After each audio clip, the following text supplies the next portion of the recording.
Okay, so now my butter is done, and not fully, but it's good enough for me. So I'm gonna go ahead and use these to start making my chocolates. So I like mine a little strong, so I use 2 sticks of butter, which they look beautiful. You're going to do 1 teaspoon of super fine sugar. Do the super fine because if you use like regular sugar, it gets a little gritty. Ooh, it's a little more than a teaspoon, but it's fine. I'm doing this one-handed. 1 teaspoon of cocoa powder.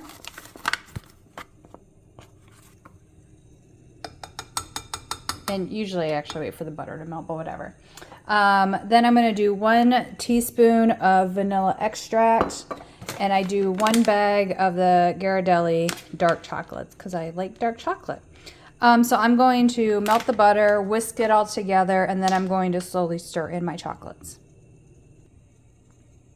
And I don't know if I mentioned, I just have a double boiler set up, so I have my glass bowl over a pan and water, and you want to make sure that no water or steam gets into this when you put the chocolate in, because it will cause it to kind of like almost curdle up and not be good. So once this like really starts boiling, I'll kind of kick it down so that water doesn't get inside my bowl.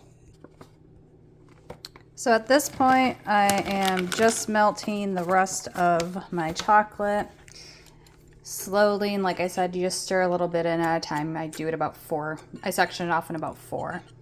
So then once I get this last little bit go, you'll want a nice shiny sheen to your chocolate.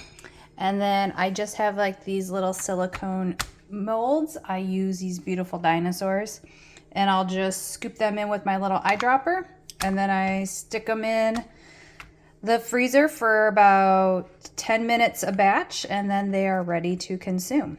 I will preface by saying that I have no idea what the dosage is on these. Sometimes they're really great, sometimes they're a little not great. It just kind of depends on the dinosaur. So just kind of keep that in mind, that when you are doing this, that you can't really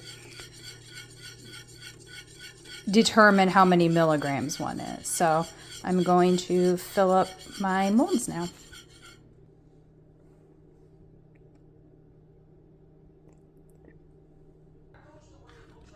So my chocolates are done, and that's how cute they are.